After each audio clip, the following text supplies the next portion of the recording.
नमस्कार, नमस्कार, नमस्कार दोस्तों। मैं Nikhilesh Jain Hindi chess base India channel पर आप सभी का हार्दिक अभिनंदन। दोस्तों इस समय भारत के अर्जुन इरगासी ग्रेन के शतरंज में पार्टिसिपेट कर रहे हैं जो कि एक इंटरनेशनल ओपन टूर्नामेंट है। साथ ही साथ आपको पता है कि ग्रेन के क्लासिक शतरंज भी चल रहा है जिसमें कार्लसन समेत 6 अन्य खिलाड़ी जो है वो डबल राउंड रॉबिन आधार पर टूर्नामेंट खेल रहे हैं। वो टूर्नामेंट 45+10 मिनट मतलब 45 मिनट प्लस 10 सेकंड के एक नए फॉर्मेट पे खेला जा रहा है जो कि क्लासिकल के तौर पे वैसे तो मान्य नहीं है लेकिन कार्लसन इस समय नए-नए प्रयोग कर रहे हैं। खैर, बात करते हैं अर्जुन इरगासी की। अर्जुन इस समय खेल रहे हैं ग्रीन के क्लासिक के ओपन वाले सेक्शन में जहाँ पर वो टॉप सीड हैं।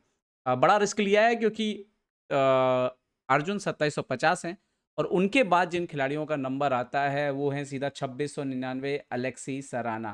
तो देखना होगा अपने आप में कि उन्होंने जो स्टेप लिया है ये कितना जो है उनको फ़ायदा पहुँचाता है। फिर करंट करंट जो वर्तमान स्थिति है, उसके हिसाब से अर्जुन 2757.8 रेटिंग के साथ दुनिया के नंबर 8 खिलाड़ी बन चुके हैं लाइव रैंकिंग। तो अर्जुन अपने नए पथ पे बढ़ रहे हैं, भले ही वो कैंडिडेट में नहीं पहुँचे, लेकिन वो अपनी नए आयाम जो है वो छूने के लिए तैयार हैं। खैर मैं फिर इस समय एक मुकाबला दिखा रहा हूँ, ये इसका वीडियो मैंने कल भी बनाया था लेकिन कल एक गलती हो गई थी। गलती ये हो गई थी कि ये जो खिलाड़ी हैं एडवर्ड हेनरी, इनकी कुछ तस्वीरें देख कर के मुझे मतलब ऐसी गलतफ़हमी हो गई कि ये एक लड़की हैं। तो मैंने वीडियो ऐसा बना दिया कि लड़की हैं, फिर मैंने उसको तुरंत ही वापस लिया। किसी जानकार शख्स ने तुरंत मैसेज किया तो मैंने उसको ध्यान में रखते हुए तुरंत वीडियो वापस लिया। तो चलिए देखते हैं फटाफट ये गेम हुआ क्या। बड़ा लंबा गेम था लेकिन मैं आपको कुछ मुख्य चीज़ें दिखाऊँगा कि कैसे एक 2262 के रेटिंग के खिलाड़ी 12 साल के हेनरी एडवर्ड ने अर्जुन इरगासी को ड्रॉ करने पर मजबूर किया।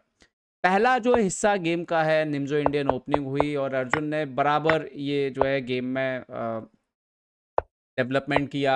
Queen c two variation, knight a six, b four हुआ यहाँ पर, उन्होंने सी सिक्स किया, बी फाइव एनीवे अर्जुन ने खेला यहाँ पर। नाइट बी एट पीछे गए यहाँ पर, तो नाउ ए फोर स्पेस गेन किया अर्जुन ने, रुक बी वन खेला, थोड़ा हटके खेल रहे थे, कैसल नहीं कर रहे थे। और अपोनेंट को एक प्रकार से एक्सपेरिमेंट कर रहे थे उनके ऊपर, उनकी उनके नॉलेज का टेस्ट कर रहे थे। सी सिक्स यहाँ पर एक्सचेंज करते हैं। तो एक चीज़ तय थी कि कभी ना कभी वो इसको टारगेट कर सकते हैं एज अ वीकनेस। इसके बाद अर्जुन ने अपना डेवलपमेंट शुरू किया। हेनरी एक्सचेंज कर रहे थे पीसेस को लगातार, उन्होंने बिशप लाइट कलर का एक्सचेंज कर लिया। रुक ई8 आया तो बिशप बी टू, अर्जुन कोशिश कर रहे थे कि कभी ना कभी उनके पीसेस जो है वो बेहतर हों। और एक स्थिति आई जब रुक ए5 खेला उन्होंने, इसके बाद ही जब अर्जुन रुक बी सी1 खेलते हैं और सी6 के पॉन पे एक इनडायरेक्टली टारगेट करते हैं, रुक ई6 करके डिफेंड करते हैं और इसके बाद जैसे ही अर्जुन एच3 करते हैं, यहाँ पर जी5 खेलते हैं हेनरी और ये ही पहली गलती थी उनकी बोर्ड पर। इसके बाद अर्जुन ने पोजीशन को पकड़ लिया, खासतौर पे ना ही ये रुक और ना ही ये रुक जो है वो कंफर्टेबल सिचुएशन पर थे। और इसके बाद अर्जुन ने देखिए किस तरह से गेम को, अर्जुन ने खेल को आसान बनाया। पहले एक्सचेंज किया नाइट ई4, उसके बाद डी5 टाइमली खेला। रुक डी5 इन्होंने मारा, सो नाइट डी4 का स्क्वायर खाली गया, तो स्क्वायर वेकेटिंग, ये पॉन ब्रेक जो देते हुए आप स्क्वायर वेकेटिंग करते हैं, अर्जुन ने उसका बखूबी इस्तेमाल किया। रुक जी6 जाने के बाद क्वीन ई4 मारा, उसके बाद क्वीन एफ3 आ गए एंड देन नाइट एफ5, बिशप ई5, रुक डी1 और बिशप बी2, रुक डी5, नाइट डी5 और यहाँ पर एक चाल आई बेहतरीन जब इन्होंने खेला नाइट ई7। तो पहले अर्जुन ने खेला रुक डी2, इन्होंने खेला किंग एफ8 और ये वो पोजीशन थी जहाँ पर अर्जुन मतलब चुपचाप अर्जुन अगर नाइट जी3 भी आके बैठ जाएँ तो कोई प्रॉब्लम नहीं है और गेम जो है वो अर्जुन के फ़ेवर में ही है पूरी तरीके से, क्योंकि किंग बहुत वीक है और सी5 का पॉन कभी ना कभी मरेगा, तो अर्जुन प्लस थे। बट अर्जुन ने यहाँ पे एक लाइन निकाली, अर्जुन ने नाइट दे दिया और रुक दे के क्वीन लिया यहाँ पर। ये विनिंग ही था। इसके बाद अर्जुन क्वीन डी5 खेलते हैं, सी4 आता है, ई4 आता है और थोड़ी देर बाद अर्जुन जो है ई वाला पॉन दे करके सी वाला पॉन मार लेते हैं और फिर एफ7 भी, और ये बिल्कुल विनिंग पोजीशन थी। इसके बाद होता यह है कि एनालिसिस करने पे जो समझ में आता है, क्योंकि जब भी आप नाइट और रुक के तरह के कॉम्बिनेशन, रुक और बिशप और आपको पता है एक फोर्ट्रेस बन जाता है कभी-कभी जिसको आप ब्रेक नहीं कर पाते हैं। यहाँ पर सबसे खूबसूरत बात ये थी कि अर्जुन का क्वीन बिल्कुल सही जगह पे पहुंचा हुआ था। बस अर्जुन को ये 3 पॉन में से 1 पान पास पॉन निकालना था और विन था। लेकिन कभी-कभी आप बड़े खिलाड़ी होने के बाद भी आपसे गलती हो जाती है और होता ये है कि हर इस तरह की पोजीशन का जो एक तोड़ निकलता है सामने वाले की तरफ से या उसकी तरफ से, जो भी चांसेस होते हैं, जो भी स्ट्रक्चर वो बना सकता है, वो अलग-अलग होते हैं। तो आपको हर बार आकलन करना होता है। ऐसा नहीं है कि कुछ फिक्स है, जो आप अपने हिसाब से लेंगे और उसको कर देंगे।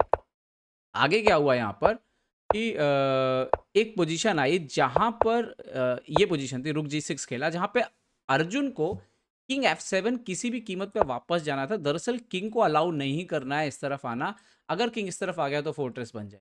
अर्जुन यहाँ पर अगर किंग F7 खेलते, थोड़ी देर बाद अर्जुन के पास एक चाल आती, पहले F4 आप सेक्रीफाइस करिए, उसके बाद आप G5 थोड़ी देर बाद सेक्रीफाइस करिए, और फिर ये कॉर्नर वाला जो पॉन है वो क्वीन से निकल जाएगा। यही एक आइडिया था। मैच पे अर्जुन ने किंग F2 खेल दिया और हेनरी अपना किंग लेकर के आ गए, और उसके बाद अर्जुन ने बहुत मेहनत की। ये थी 48वीं चाल, और इसके बाद गेम चलता रहा चलता रहा चलता रहा, लेकिन वो राजा, हाथी और घोड़ा कुछ इस तरीके से बैठे कि गेम में कोई प्रोग्रेस अर्जुन नहीं कर पा रहे थे। धीरे धीरे अर्जुन ने कुछ पॉन एक्सचेंज करने शुरू किए, धीरे धीरे जब कोई प्रोग्रेस नहीं हुई, बट एनीवे कहीं से भी अर्जुन का राजा ऊपर नहीं आ रहा था और अर्जुन का पास्ट पॉन नहीं निकल पा रहा था, और इसमें स्थिति एक आगे चल कर के एक ऐसी बनी। मैं आपको एक, मतलब बहुत लंबा गेम है, मैं एक एक चाल बताऊंगा तो बहुत टाइम लग जाएगा।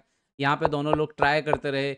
यहाँ पे एक इंपॉर्टेंट बात है, कभी कभी बड़े प्लेयर ट्राई करते हैं, सामने जो प्लेयर होता है वो कभी ना कभी तो टूटता है, कभी ना कभी तो गलती करता है, लेकिन हेनरी एडवर्ड जो कि बहुत ही टैलेंटेड प्लेयर है, रोमानिया के फीडे मास्टर भी हैं, कोई मौका नहीं दिया भाई उन्होंने अर्जुन को। उसके बाद ये वाला कमाल का हिस्सा था, इसके लिए हेनरी की तारीफ की जानी चाहिए। अर्जुन जो जीत रहे थे उनसे गलती हुई वो अलग बात थी, लेकिन उसके बाद जब मौका मिला हेनरी को ड्रॉ पकड़ने का, हेनरी ने देखिए नाइट को इधर बिठाला, किंग को यहाँ रखा, और रुक को मूव करते रहे सडनली अपने हिसाब से और इस स्क्वायर पे, ताकि आप कुछ भी कर लीजिए, आपका पॉन कभी आगे आएगा नहीं, किंग कभी आगे आएगा नहीं। और काफ़ी देर मैच चला चला, यहाँ पर 112 चाल हो गई थी, बट उसके बाद अर्जुन का किंग तक वापस आ गया। बट गेम चलता रहा चलता रहा चलता रहा चलता रहा। 100, जहाँ तक मेरे को याद है 136 या 138 चाल के आसपास यहाँ पर, हाँ 136वीं चाल के बाद यहाँ पे ये जो है ये ड्रॉ डिक्लेयर हुआ। और ये अपने आप में एक बड़ी बात है। 2262 रेटेड और 12 साल के हेनरी एडवर्ड ने अर्जुन से जीत जो है उनसे छीन ली। एक मौका मिला और उसके बाद कोई गलती नहीं करी, कोई गलती नहीं करी। यही इस गेम की सबसे बड़ी बात थी, मौका मिलने के बाद। तो खैर अर्जुन ने इसके बाद एक मुकाबला और जीत लिया है, और अर्जुन जो है वो विश्व के नंबर 8 खिलाड़ी फिलहाल लाइव रैंकिंग में। उम्मीद करता हूँ वीडियो आपको पसंद आया होगा, पसंद आया तो लाइक शेयर और सब्सक्राइब करना ना भूलें। देखते रहिए चेस इंडिया। चेस इंडिया के लिए मैं निकलेश जैन। जय हिंद दोस्तों।